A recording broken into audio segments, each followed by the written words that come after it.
What's up guys, Asian here again with another theory crafting video, and today we're going to be talking about the Stamina Templar, a very highly sought after stamina DPS tune for competitive endgame trials groups because they have access to the most consistent source of minor breach and minor fracture through Power of the Light.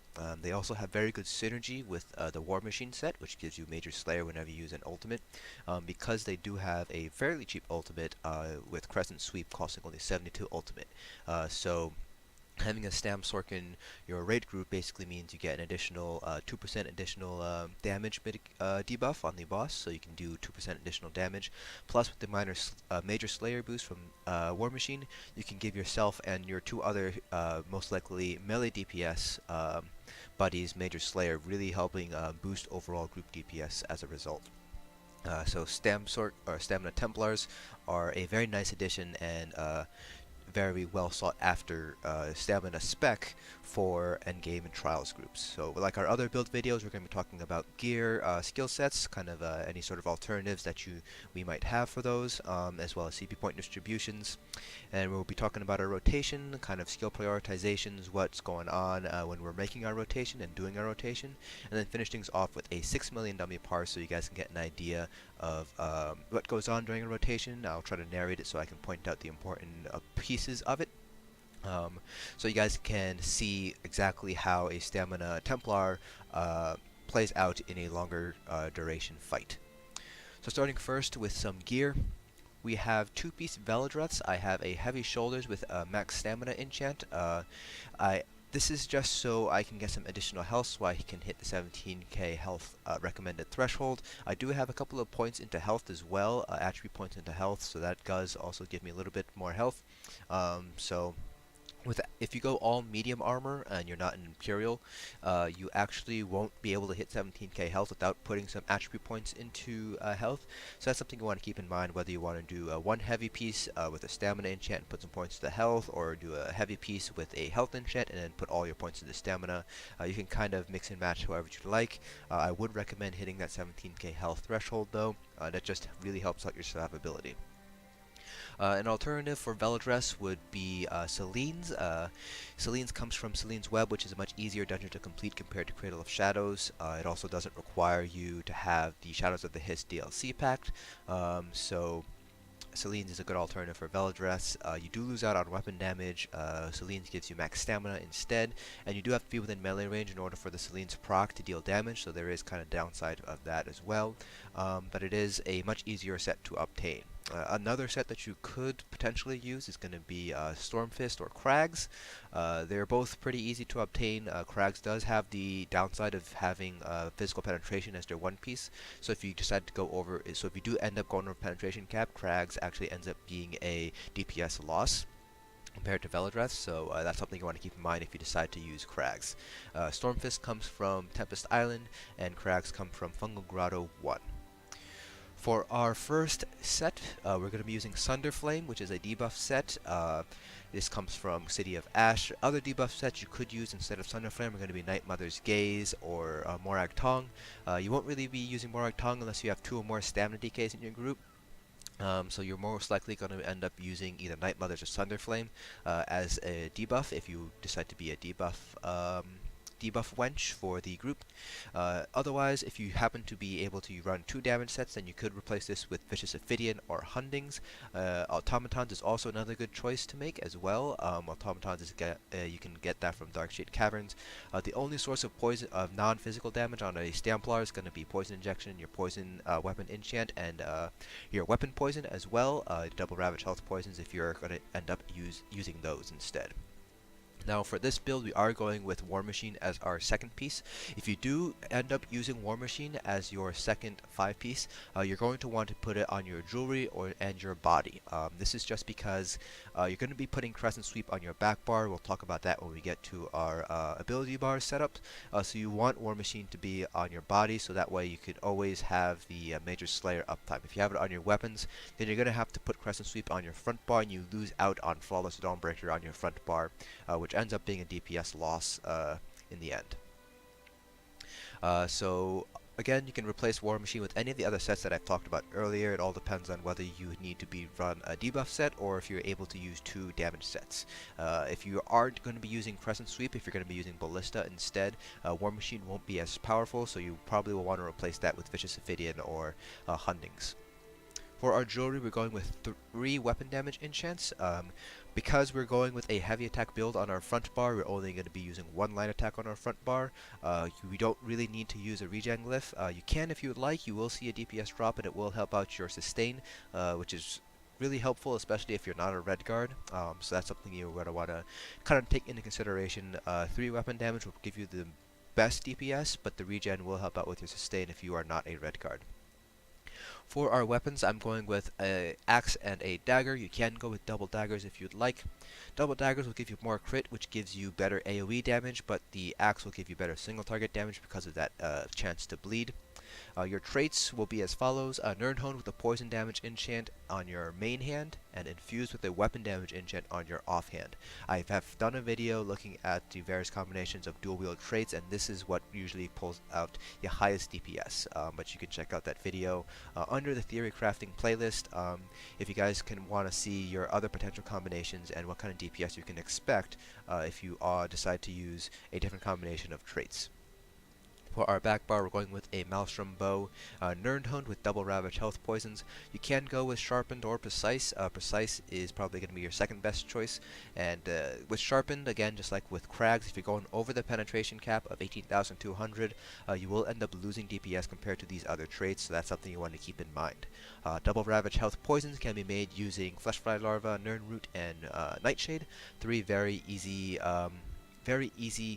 ingredients to find off of Guild Traders, very cheap, so there's really no reason not to run Double Ravage Health poisons.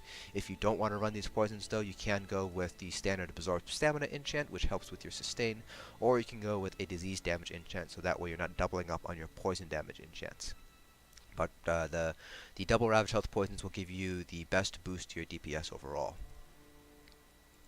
Now going over attributes, I have 60 points into stamina and 4 into health, but like I said earlier, you can replace that heavy shoulder enchant with a health enchant and move those 4 points to stamina. The key point is you want to hit at least 17k health for vet trials. That just helps your survivability and makes you be able to survive a couple of the harder hits that you might experience while you're running vet trials. For our Mundus stone, we're going with the warrior. You can go with the lover for 4-man content and solo contents, for example VMA or if you're questing. But in 12-man content, if again just like with Sharpened and Kra'gh, if you do end up going over the penetration cap using the lover, you're going to see a DPS loss compared to the warrior. So for 12-man content, the warrior is the Mundus stone to go to. I am going to be using max health and max stamina food, so this is the standard blue food. For race, I am a Khajiit, so I do get 8% additional crit chance for my passives, along with some stamina and stamina regen. The best race is actually going to end up being Redguards because of their Adrenaline Rush passive, which gives them stamina back whenever they deal a melee attack within, I believe it's every 6 seconds. So that really helps out your sustain there. Other races that you could use are Bosmer, the Wood Elves. They get max stamina and stamina regen, so they do have a little bit of a boost to their stamina DPS there. And if you have the Imperial upgrade, you can also go with Imperials. They get 5% health and 5% max stam, so you get lower stam compared to the other races, but you do get additional health, so you can go pretty much all out with 7 medium and all points to stamina. You don't have to worry about any sort of like health enchants or putting points to the health, so that's always nice. But again, you do have to have access to the Imperial upgrade in order to use Imperials as your race. So going on to our skill bars. For our front bar, we have Biting Jabs, Blood Craze. You can use Rending Slashes instead. I like to keep with Blood Craze because you do have that nice heal over time. Power of the Light, Deadly Cloak, Repentance, and Flawless Dawnbreaker. You won't be using Flawless Dawnbreaker as your damage ultimate. That's just there for the weapon damage boost. You get 5% from Dawnbreaker itself, plus an extra 3% from the Fighter's Guild passive, so that it gives you 8% additional weapon damage while you're on your front bar. For our back bar, we have Resolving Vigor and your standard stamina DPS back bar configuration. Poison Injection, Endless Hail, Razor Caltrops, and Rearming Trap. And we are using War Machine, so we do have Crescent Sweeps as our primary damage ultimate. So we'll be using that instead of Ballista. So if you do want to use Ballista instead, and you don't have or don't want to use War Machine, your bar would look like this. You have Ballista as your primary ultimate, and then you want to replace Vigor with Adric's Blazing Spear. You want one of your abilities here, Adric's Spear, on your back bar in order to maintain your 10% additional crit damage from Piercing Spear. You can also use Blazing Spear because it will proc Burning Light, which deals a pretty nice additional DPS there, but it does cost magicka, so you won't be able to lay it down all the time, every single rotation. It's kind of something that you can put down if you have the magicka to use. So it's just a nice addition there with Blazing Spear. I think Stamplars are the only ones who can actually use a magicka DPS ability to pretty good effect there. But since we are using War Machine, I will replace the Spear there with Vigor as our self-heal, and then Crescent Sweep as the ultimate. But that's what you would do if you wanted to use something like Vicious Ophidian instead of War Machine. So with all that said, moving on to our champion points. 75 into Mooncalf and 75 into Nasty. These next 80 points can be split among the next 3 nodes however you'd like. I tend to go for a more balanced approach, so I have 26 into Warlord, 26 into Tumbling, and 28 into Shadow Ward. Again, you can kind of play around with your distribution however you'd like. For our blue CPs, I have 40 into Master at Arms, 61 into Thaumaturge and Precise Strikes, 19 into Piercing, and 49 into Mighty. Now again, just like with Lover and Sharpened, you don't want to go over the penetration cap with Piercing. So this particular CP setup is optimized for my primary raid group, where we get Night Mother's Gaze, Sunderflame, Power of the Light, and Infused Thorax Crusher. We won't necessarily always have Alkosh. So that's where the 19 points to Piercing comes from. So if you do have Alkosh and Infused Crusher, you only need 5 points into Piercing. If that Crusher is an Infused Thorax Crusher, you actually don't need any points at all into Piercing, assuming you have the other debuffs. So kind of want to play around with the CP point distribution. If you need to put points into Piercing, try to avoid taking them out of Mighty, Thaumaturge, and Precise Strikes as much as you can. Try to take them out of Master at Arms first. Do remember that you do get diminishing returns on your CP the more you put into a particular node, so if you do have to take points out of Piercing and put them into other nodes, you're going to want to hit, my recommendation is to hit no higher than 56 on Mighty and 61 on Thaumaturge and Precise Strikes, because at that point you start to need to put a lot more CPs in order to get to the next jump point, so instead just put them into Master at Arms instead. While you don't have a lot of direct damage on a Stamplar, it will boost your Power of the Light hits, it will boost your heavy attacks as well, so that's always a nice addition. For our red CPs, this is going to be a one-size-fits-most configuration that I have here. Depending on the content you're going to run, you might need to divide up your CPs a little bit differently. For example, in Hellra Citadel, you're going to be taking more physical damage, so you might want to put more points into Hardy compared to Elemental Defender. But that's kind of up to you. You could just stay with a one-size-fits-most distribution like I have here. 51 to Ironclad, 51 to Thick Skin, and 64 into both Hardy and Elemental Defender. So with all that stuff out of the way, now we can start talking about rotation. So we're going to be talking about the War Machine rotation first, where we have Crescent Sweep on our back bar. So starting off here, we're just going to talk about skill prioritizations first, which skills you want to maintain at all times. Obviously, you're going to want to maintain Deadly Cloak for that additional damage mitigation. 25% mitigation from AoEs is a pretty powerful buff to have. Then the next skill you're going to want to maintain is going to be Power of the Light for the minor fracture, minor breach. That really helps out your group DPS. Plus it is a very powerful skill to use. It does deal a significant amount of DPS. And for your back bar, you're going to want to maintain obviously as much of these dots as you can, particularly Endless Hail and Razor Caltrops, because those two are going to be your top 2 contributors to DPS. Poison Injection is another dot that you want to keep up if you can. It typically falls as number 4 and number 5 in your DPS. And then Rearming Trap, it does give you minor force, but the dot itself isn't very strong, so if you have to drop a dot, then drop Rearming Trap, as well as Blood Craze. Those two contribute probably the least towards your DPS. They're still very powerful moves, and they do give you nice benefits, but the other skills tend to take precedent because they either contribute more DPS or provide stronger buffs or debuffs to the group. So for our rotation, before you start off any boss fight on a War Machine build here, you're going to want to buff up with your potion, obviously, so you're going to want to drink your potion first. Then I like to start with Rearming Trap, but you don't have to. Then you're going to light weave between all your abilities on your back bar, and then you're going to light weave into Power of the Light, and then you're going to heavy weave after every single ability afterwards. So this is kind of what it's going to look like. So you're going to do Endless Hail first, Poison Injection, raise your Caltrops, Rearming Trap, Light Weave into Power of the Light, and then heavy attack through the rest of them, and then you're going to reapply Power of the Light before you swap to your back bar and repeat the rotation there.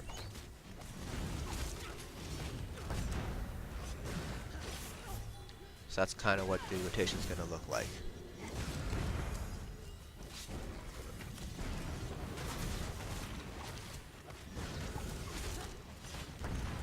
So that's what the rotation looks like. So as to when you want to use Crescent Sweep, you want to use it when you swap to your front bar. So you're not going to want it right when you swap to your back bar, because you won't actually be getting the most out of it, because you want Major Slayer to be running while you have your dots running. So first you lay down all your dots first, and then you use start using Crescent Sweep, and you want to swap cancel out of that animation there. So that's when you want to use Crescent Sweep. That'll give your Major Slayer boost to your Power of the Light. Hopefully it gets both hits, because it does last for 10 seconds, so you can get 2 hits out of it. So that's when you want to use Crescent Sweep. Now if you're using Ballista instead, your rotation is going to be a little bit different, but not that different. So your back bar rotation is going to remain more or less the same. Just you're going to be adding in Blazing Spear whenever you have the Magicka to do so. So again, your back rotation is going to remain pretty much the exact same way. Endless Hail.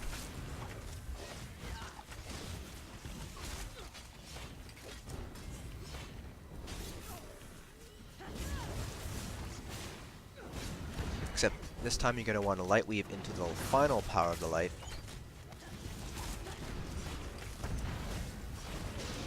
And you can kind of put Blazing Spear wherever you like, really, in the rotation. Some people like to do it first, other people like to do it last, other people like to do it in the middle. I didn't get the Blazing Spear off, but you kind of get the idea there. And just like with Crescent Sweep, you're going to want to use Ballista at the bar swap itself, because you do want to get those Hawkeye stacks all nicely stacked up for you while you use Ballista, so you get the most out of your ultimate. If you use it at the beginning, you won't have any Hawkeye stacks, so you won't be getting the most out of it. On your back bar, if you are using Ballista, you should get easily should be able to get 5 times Hawkeye stacks if you're light weaving between each ability. So you should get 1, 2, 3, 4, 5, 6 for and then Ballista. So you should easily have 5 full stacks of Hawkeye before you use Ballista. So that's pretty much it. We're going to wait until we get out of combat, and then we're going to start our 6 million dummy parse. I will swap back to Crescent Sweep instead, since we are using War Machine here. So now one thing to keep in mind is that Stamplars don't have a native source of Major Fracture. Stam DKs, Stam Nightblades, and Stamina Wardens do have sources of Major Fracture in their abilities. So our parse here is going to be lower than those 3 classes, but I will do some math behind the scenes to show you guys and tell you guys what kind of DPS you can expect if you did have Major Fracture up. So without further ado, we're going to go ahead and start with the parse. I will try to narrate through the parse so you guys can get an idea of what is important, sort of key things you want to watch out for during the rotation, but I will obviously be focusing on my rotation. Stamplar is not my strongest stamina DPS spec, so I do have to focus a little bit on my rotation here, so apologies in advance if I'm not talking as much as you guys would like. So let's go ahead and get started. Again, we want to save our Crescent Sweep for the bar swap and heavy attack through. You can use a light attack for the final Power of the Light for the bar swap if you'd like. I don't recommend doing that. I'd only do that on a Redguard, just because otherwise you're going to lose a bunch of sustain. You will see some downtime on dots as a result, but keeping your sustain up is pretty important.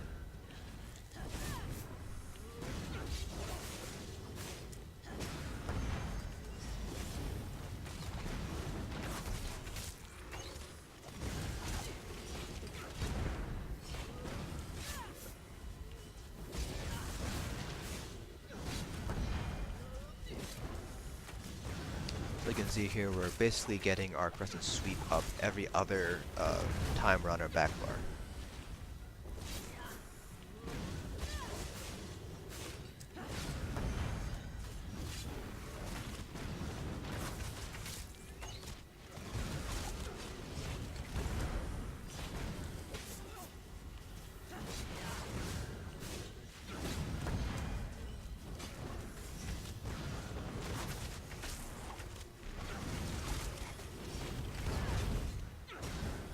So Templars don't have any execute ability, so your rotation is going to remain pretty much static this whole time, much like Stam DKs.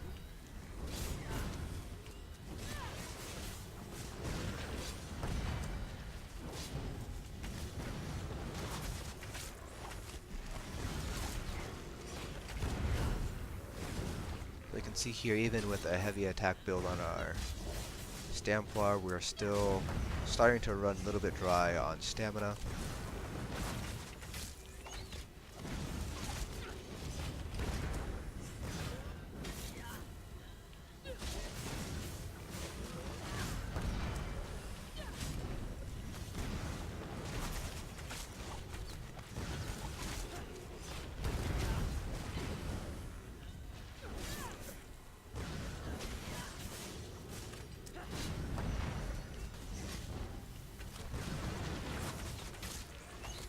We'll have enough stamina to finish this parse out.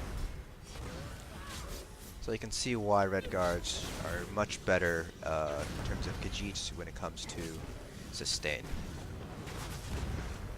Alright, so there we go, that's our stamina Templar DPS parse.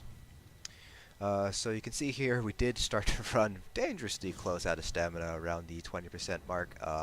That's just a result of being a Khajiit. If you are a Redguard, you will have much better time sustaining because of that adrenaline rush boost that restores stamina every time you deal melee damage on a 6-second, I think it's 6-second cooldown. So definitely you want to consider using Redguards instead of Khajiits. In a group scenario where you have orbs, you might not have the same level of sustain problem, but on a Khajiit, on a Bosmer, you are going to see the sustain problem because you don't have access to that same perk, that same sustain that a Redguard has. So looking at our DPS here, we pulled 35.6k, and if we do some quick math behind the scenes, Major Fracture gives you a debuff that's equivalent to dealing 8% additional damage, so we just multiply this by 1.08 and we're pulling 38.4k DPS, so pretty much on par with most of the other DPS, stamina DPS classes. And this is again, this is a Khajiit, not a Redguard, so we are losing a little bit of sustain here. And like I said earlier, this is not a well-polished rotation. I am not the best with a stamina Templar, so in the hands of a very skilled stamina Templar player, this parse can be even higher. So taking a look real quick at our buffs uptimes, trying to find Major Slayer. We have 36% uptime on Major Slayer, which isn't terrible. So that's kind of what we're looking at. If you have another Stamina Nightblade or Stamina Templar in group also running War Machine, this Major Slayer uptime can be as high as 60%. So that's something that you want to keep in mind too. Or if you have like a Warden Healer running Master Architect and 4-man content, Major Slayer uptime can get pretty high if you have 2 or more War Machine Master Architect combinations going on there. So you can see here, like I said earlier, Endless Healing Razor Caltrops are going to be your top 2 DPS contributors. Poison Injections up there, and Power of the Light, again, is a very powerful contributor to DPS as well. Blade Cloak and Blood Craze are both down there, as well as Rearming Trap, which is why if you need to drop off your dots, drop off Blood Craze or Rending Slashes. And Rearming Trap, while it does give you the minor force, it doesn't contribute very much to DPS, so if you want, you can drop that as well if you need to break out of your rotation for whatever reason. Blade Cloak, while it doesn't contribute a lot of DPS, does give you that 25% reduction in AoE damage, so that's kind of why you want to keep Blade Cloak up, even though it doesn't contribute as much DPS as, for example, Razor Caltrops or Endless Hail. So that's it for this video. Hope you guys found it informative, and I will see you guys in the next dungeon.